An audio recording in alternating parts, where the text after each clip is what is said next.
All right, so it's June 4th. It's about 7 o'clock. Um, just trying to get these CuddyLink cameras set up. Got my home unit here that I'm going to try to run and set up. And then I got 4 or 3 remote cameras that I'm going to run off of that. So we bought these cameras last year, middle of the summer. We were really just looking to upgrade from a single cam Moultrie that had a cellular modem hooked up to it.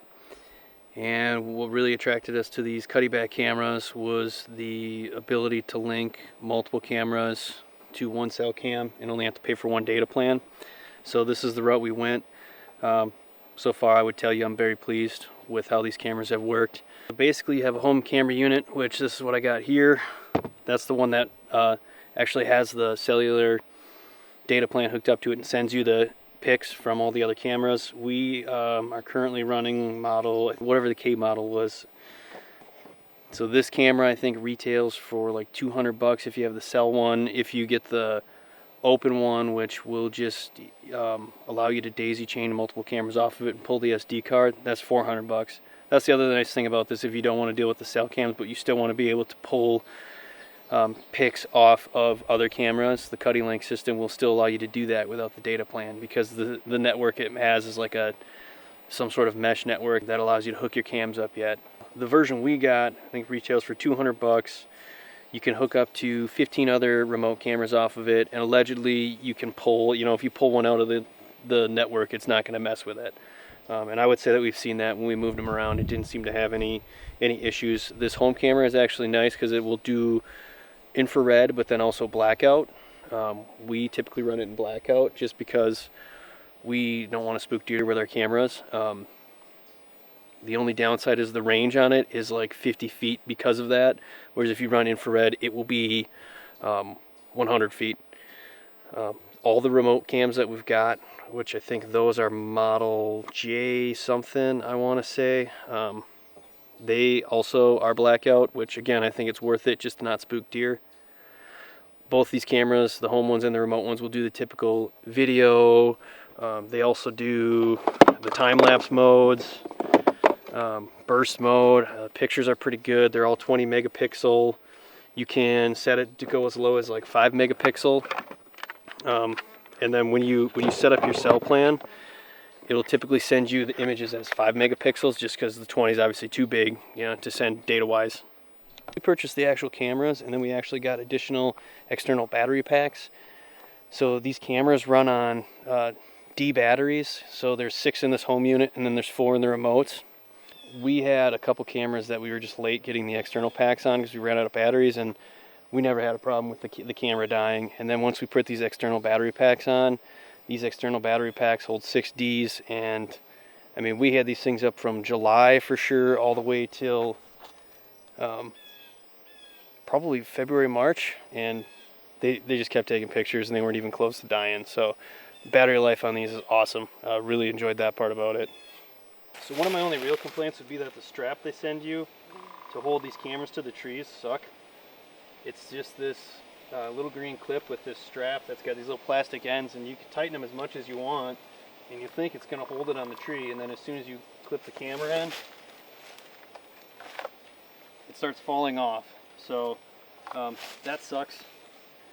I've actually resorted just to using the bungee cord. Throw in the 16 gig SD. Typically I would stick a 16 gigabyte SD card in here because if the card gets full it will stop sending the images. We did have that happen a couple of times. So now that I got the home cam set, I'm going to set up one of these remote cameras off of this one. Setting up, it's not too bad. Basically once you get the home unit set up, fired up, then you fire up this camera and it will actually tell you the level of the signal it's getting from that camera. So CuddyBack claims like the range for these in a wooded area is a quarter mile.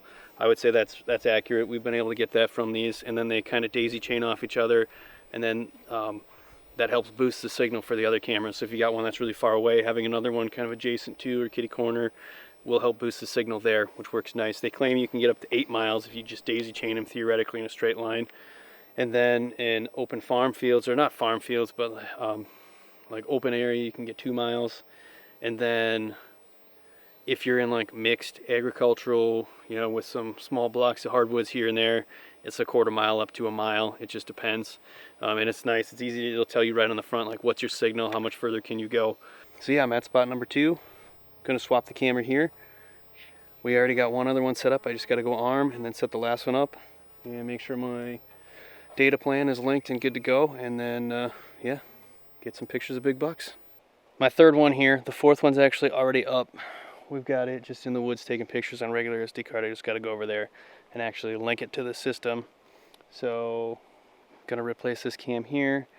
My link level here is 32, which anytime you go below 20, that's when it's considered bad and it might be an issue. I had one last year that ran at like 20, 25 the whole season. Never had a problem getting pics on it. They'd always come through the home cam yet, so I wouldn't worry too much if you feel like your signal's low. You know, right now I would guess I am probably a half mile away from the last camera I just set up, and I'm kind of in between, or kind of kitty corner to that first one. So once I get all 4 of these set up, usually the signal will kind of get boosted by the fact that you have the network spread out. So, all right, so this is the last camera that I got to finish setting up. It's already set up, obviously. I just have to link it to the home camera. So all I do is go through the settings, turn it on the CuddyLink system, which now it's showing me, you know, 48 for a signal. So I've got all 4 of them set up. I can measure on the map here and see exactly how far apart we are, but it's at least a quarter mile from camera to camera, basically. And all of them got good signal. Like I said, it tends to boost it once you get them all together. So now this one's at 62, 66. So pretty slick setup. And now all of these will send the signal back to the CuddyLink home cam. I still got to come back here with another strap, put the battery pack on this one. So far, very happy with these cameras. I would definitely buy them again. Total cost, I think, was $200 basically for each camera. If you get the open one that doesn't use the cell system and you have to pull the chip to daisy chain from all the other cameras, then that's going to run you about $400. But otherwise, $200 a pop. So it's it's an investment, but I think what you get is probably worth it. All right, so that pretty much wraps up my thoughts on these CuddyBag CuddyLink cameras. I just wanted to throw a few more pictures on the end of this here, just so you guys can see some examples of what the images actually look like from the cameras. I know there's a lot of other cell cams or cell systems out there now, and I'm sure there's a lot of other great products. This is just the one that we decided to go with, and we've been very happy with. Would definitely buy them again, probably going to buy some more to expand the number that we have. I appreciate you guys taking the time to watch the video. I hope it was helpful.